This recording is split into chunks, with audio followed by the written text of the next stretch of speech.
And we are live. This is Mahab Ali, and I'm giving a keynote at the Indie Webcamp in New York City. Thank you, Greg McVeary, for inviting me. And I have a few people who are joining me virtually and folks in the room, who I can't see, but I know they're there, and apparently they can hear me.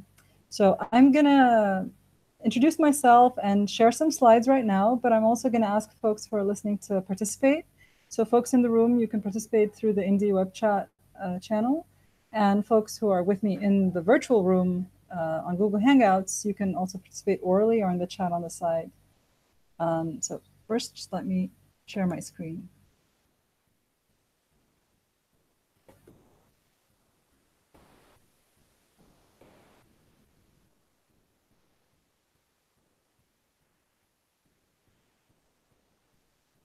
Okay.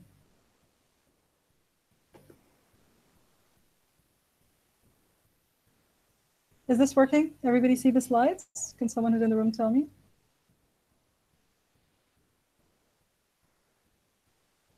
I need oral confirmation, I think. Can you guys see the slides? You're muted. Oh, yeah. Well, okay. We can see them. Okay, great. Thank you. All right, so today, when Greg recommended a title for my presentation, I can't remember what it was exactly, but I wanted to focus on this, connecting the world, intentions, and realities. And I mean it to be kind of provocative in the sense that connecting the world is such a hyperbolic statement to make. And in reality, it's never really what happens is never really what you intend. I'm Mahab Ali. I'm an associate professor of practice at the Center for Learning and Teaching at the American University in Cairo. So I live here in Egypt in a liberal arts institution, and I work as a faculty developer mainly. And I'm also the co-founder of something called Virtually Connecting, which I'll talk about later on today. And speaking of connecting the world, there's a lot of bridges and hybridity in just my identity alone. The American University in Cairo uses American education system, but it's housed here in Egypt.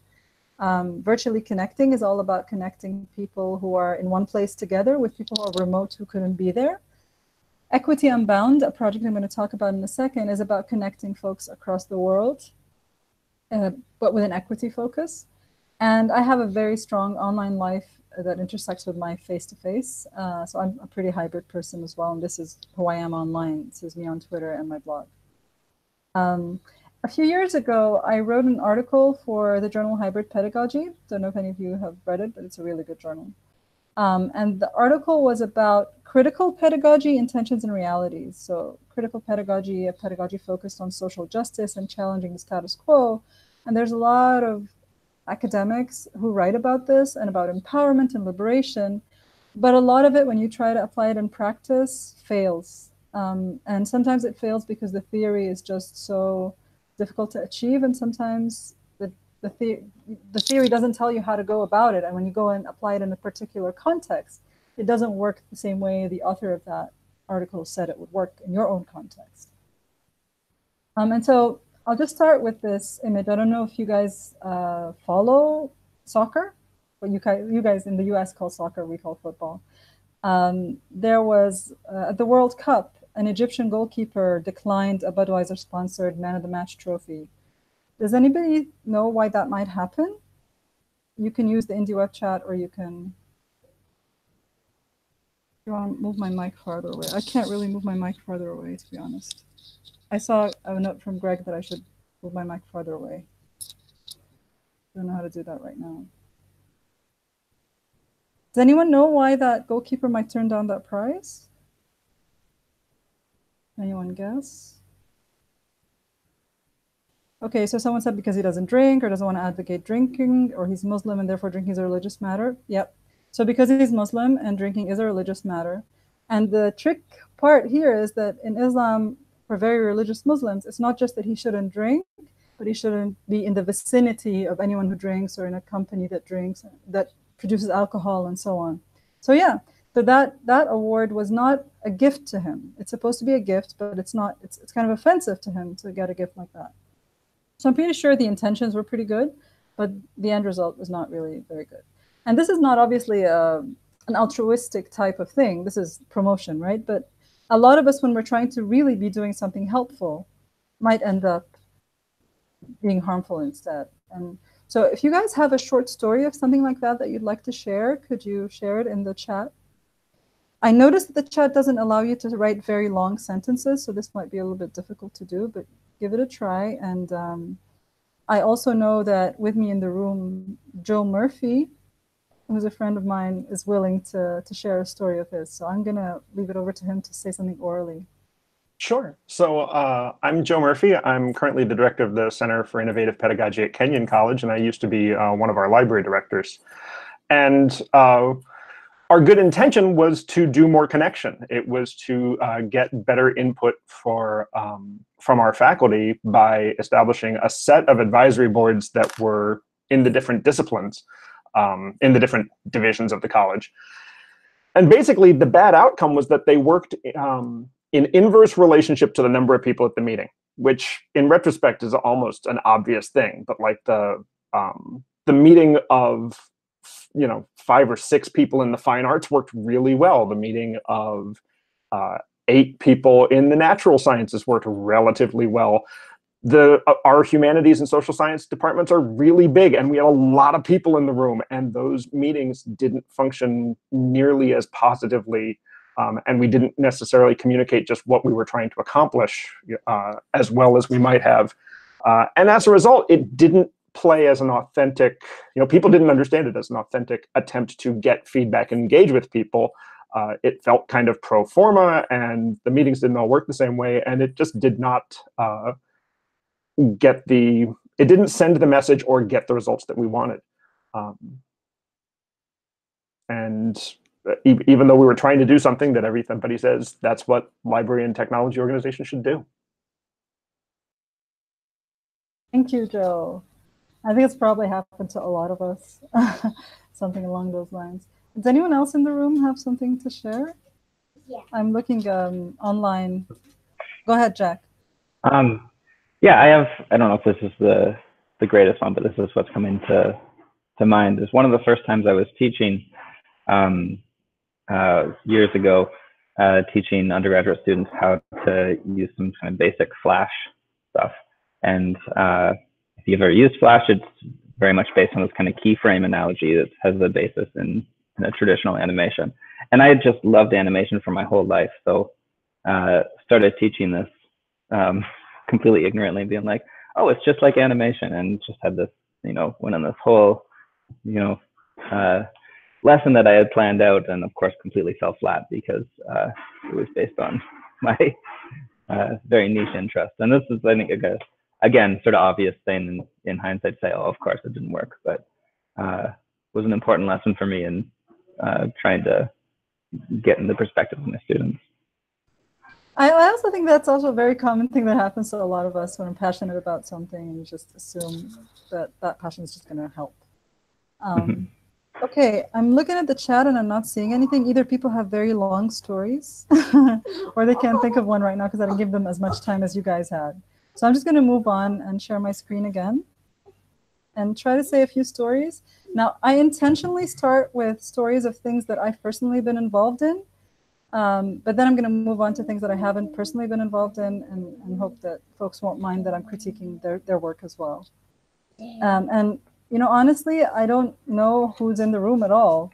I'm making a lot of assumptions about the kinds of people in the room, but I'm assuming that they're like me. They try to do something helpful, and that every now and then someone needs to remind us that maybe what we're trying to do doesn't work as well. So the first example I'm going to give comes from Equity Unbound. Equity Unbound is a project I'm working on with Catherine Cronin from Ireland and Mia Zamora from New Jersey in the US. We're calling it an equity-focused, open-connected, intercultural learning experience. Our different classes in our different countries are studying similar things related to digital literacies and intercultural learning, and we want them to interact with each other throughout the semester and to make the course also open to other people. And we're trying to do little activities so people can dip in and out if they don't want a sustained engagement. We're trying to do some synchronous and some asynchronous things so we can include more people. And we were trying to be careful about a lot of things. So trying to make sure that, for example, the authors and videos that we show are diverse. They're not all from the global north. Trying to make sure that the focus is equity focused, but also the content and the activities have some elements of equity in it. And our motto was the only way to make borders meaningless is to keep insisting on crossing them. And that's why we have that. We found this picture of, very blurred borders that are not usually the borders you find between countries. And one of the earliest activities we did was called the Twitter scavenger hunt. I've done this kind of activity with my classes a lot before, but this was the first time we designed one together. And one of the activities in a Twitter scavenger hunt that has usually in the past been very successful is to ask students to take a picture of something up close or blurry or in a very strange angle and ask other people to guess what it is. And this kind of activity has worked very well in the past in making people question culture and context, because some things are very difficult to guess depending on your culture, and some things are universal around the world. So I think, for example, last year someone posted the picture of a grater, and graters actually surprisingly look exactly the same everywhere in the world. But there are other things that look completely different. So I discovered, for example, my students put a picture of a particular thing that you use in makeup that I don't use makeup at all, so I didn't understand what it was even after they told me what it was. So it's an interesting conversation starter between people on Twitter with people they don't know at all, and it's fun. But then Greg McVeary, who's in the room in NYC, pointed out that this is actually a kind of ableist type of activity because we don't have it's very visual, so people who have visual disabilities can't participate. And so he pointed out this accessibility issue. And then we started thinking, well, of course, at first I was really upset with myself. How could I miss something like that? And then on the other hand, how do you include different cultures and you make a strong activity while also trying to take care of accessibility, which doesn't come naturally to a lot of us. But what came out of this was something really interesting. First of all, that we put out a call to Twitter to make the alt text for images a default rather than just an option. So this was Greg and some other folks on Twitter, like Kevin Hodgson, we started writing this document together, and hopefully someday this open letter that people are signing can become a thing. But also, now that I'm aware of this, when I came to do this presentation, I Googled, I asked Google to tell me how to include alt text in a Google slide. And actually that's doable too. So I just do Control-Alt-Y on a PC, and you can put every picture can have an alt text. So that was a really useful thing for me to learn, is that it's not a difficult thing to add, but if you don't think about it, it won't happen on its own, because the technology currently doesn't force you to do it. If you try to do an image on WordPress, there's space for all these things to fill. So it sort of does remind you to do it. It won't stop you from posting it if you don't put an alt text, but it's there. But not with Google Slides and not with Twitter and these things. The options are there, but they're not straightforward or obvious or defaults. You can sign the open letter. The link is in my slides if you want to look at them later and do that. Another thing related to images is that a lot of times when I do all these online MOOCs and I learn with folks around the world, and even looking at Twitter and people using GIFs or pictures to represent something instead of explaining what they mean, is that they think about how images speak louder than words. And this was an image I created maybe 2014 or 2015, where what we think are symbols of something are actually culturally specific. And so, for example, in the West, a lot of times dogs are loyal or they're man's best friend. And so I know a lot of people whose usernames on Twitter are about dogs. In a lot of Muslim countries and a lot of Muslim people think, oh, dogs are unclean.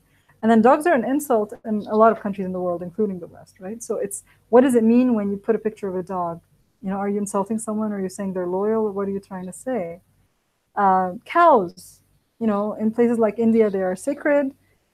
In the English, sometimes you can call someone a cow and you mean an insult. Cow is food. Which kind of thing are you trying to say when you represent a cow? Same thing with pigs, right? They're friendly farm animals, they're food, but in Islam, they're seen as unclean and as forbidden food, and not a lovable animal.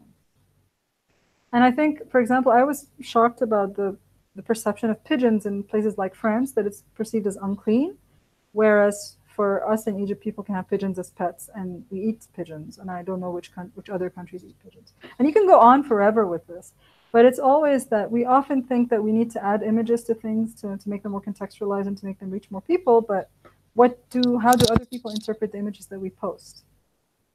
And I'm going to move on now to talk about Virtually Connecting, which is a project I co-founded. And I want to use this quote by Sarah Ahmed about walls not appearing to those who do not come up against it. Virtually Connecting started because I live here in Cairo, Egypt, and I have a young child, and it's difficult for me to travel to conferences, and there aren't many options for professional development near where I am. And what I was missing the most was not the conference presentations that were happening, because those can be live streamed or you can read people's papers or blogs, but I was missing out on the informal conversations that happen in the hallways of those conferences. And Virtually Connecting is a way to connect people. This image over here is folks at an event in the US, and on the computer they're talking to other people who couldn't be at the event, and we're having a conversation about them, about what was happening at the conference. It's like a hallway conversation, but you plan it so that virtual folks can join in. And it wouldn't be like what I'm doing right now. Right now it's a live stream and I'm talking most of the time, but it would be more like the conversation I was having with Joe and Jack before the session started, you know, chatting. But the thing with Virtually Connecting is it's meant to challenge academic privilege and include voices of folks who rarely go to conferences, like graduate students and adjuncts, people with health issues, single parents who need to arrange childcare, and international and global South academics. But at the same time, sometimes it reproduces academic privilege.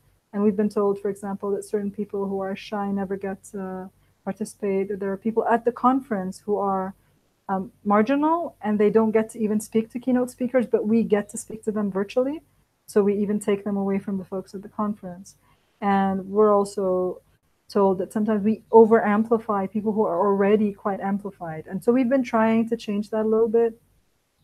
So we listened to that criticism and tried to think of ways of making it more accessible to folks, understand what Virtually Connecting is, to try to bring in folks who are marginal as guests, not just folks who are very famous and well-known, and to try to make the process a little bit clearer for people to be able to join in. And we still recognize that just because it's video and uses the internet for live streaming and all that, there's always going to be the element of who has access to that technology and who isn't sort of extrovert enough to want to join one of those things. And so a few other projects that you guys might know of or have heard of or be involved in that are intended to liberate and democratize and include, but don't always end up doing that, is, for example, domain of one's own. And, you know, I have my own domain and I love my own domain. Thank you, Jim Groom and all those folks at Reclaim Hosting. Tim Owens definitely also. But one of the issues with domain of one's own, as it in the terms of being applied to, for example, university campuses, is that in Egypt, a lot of young people and some not so young people don't have credit cards.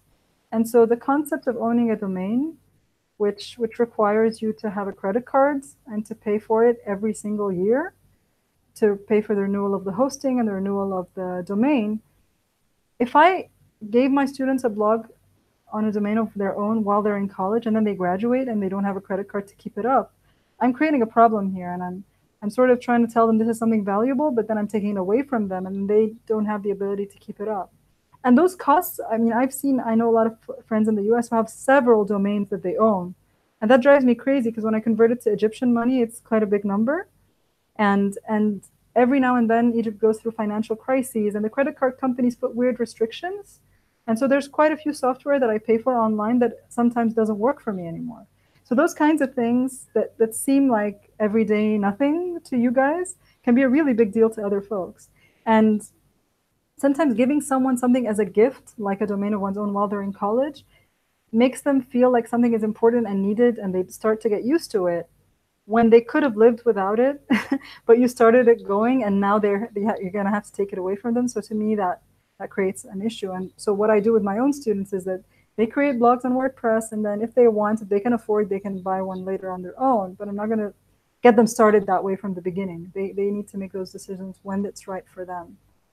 Another space that is supposed to be democratizing and is Wikipedia. And I'm sure a lot of people know about the issues with Wikipedia in the sense that, yes, anyone can edit it, but there's also a lot of discussion that happens, and a lot of the editors are white males.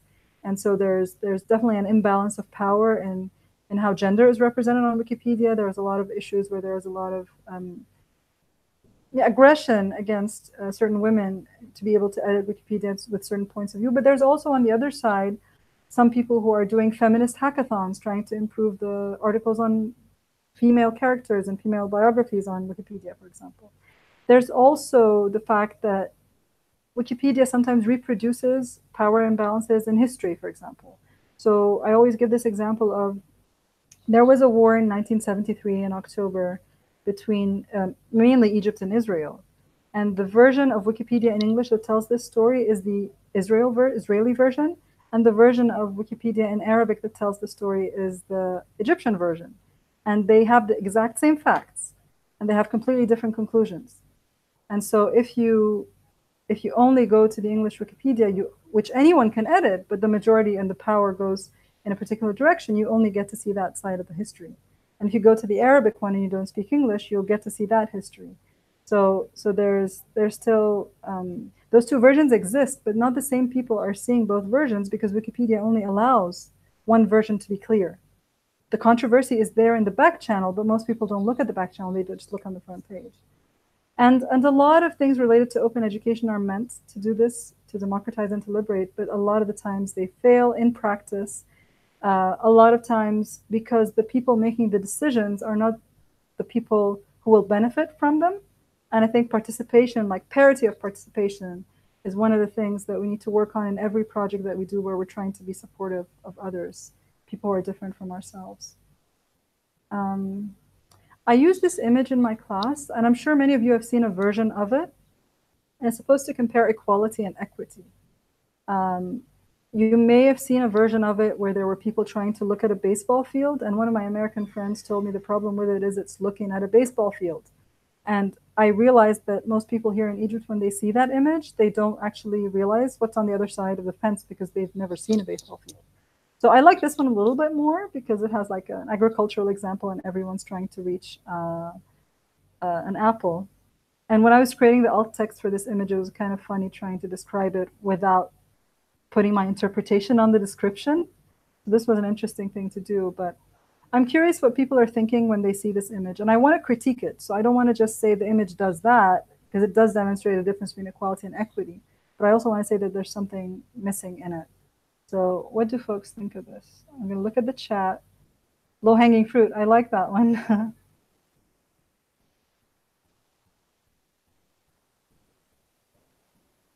Okay, I'm seeing that a lot of people were talking about stuff in the chat that I just saw right now. Yeah, Zignash is saying, interesting problem, finding an equality equity image that is universally understood. Yeah, thank you. Not everyone can eat apples. I was once, I'm glad someone brought this one up because there was a story once of a friend of mine, this actually happened to her, where she saw an old lady begging in the street and she didn't want to give her money, so she gave her an apple, and the lady started swearing at her because the lady didn't have teeth, so she couldn't bite into an apple. So yeah. I've never heard of anyone who's allergic to apples, but maybe there are people where apples would be bad for them. I'm seeing Joe also said a comment that in the Western context, those all look like males. Yeah, they could be, if you're assuming that, yeah, a woman has to be wearing skirts or to have hair or something. It could be. I think the stick figures are better than the other figures that were clearly people. And then these colors are not real colors, so they're not white or brown, or they're just colors, more abstract, so it kind of helps. But in reality, it's never really abstract, so. I'm taking a look at the chat. Not everyone can stand up to reach an apple. That's a good point. Not everyone's qualified to pick apples. Yes. Someone's getting a vineyard vibe. Okay. Yeah. So one of the things, not everyone can stand up to get the apple. So that's assuming that everyone's going to stand up. One of my students once said, looking at the image on the left-hand side with someone jumping, is you can also think that, you know, what if someone is fit? So you can be on a very low level to start with, but you're fit so you can jump up high, whereas other people can be on a tall but not able to jump. And so those things.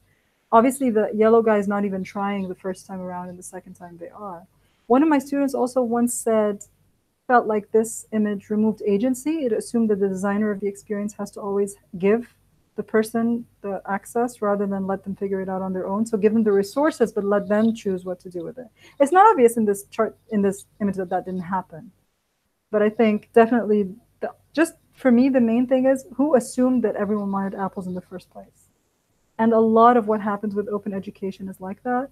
I think a lot of thinking about something like the open source movement and, oh, wow, look at how great that is, ignores the fact that not everyone wants to spend their life coding. I was telling Jack before we started, I'm a computer scientist originally. I know how to code. I know how to create neural networks.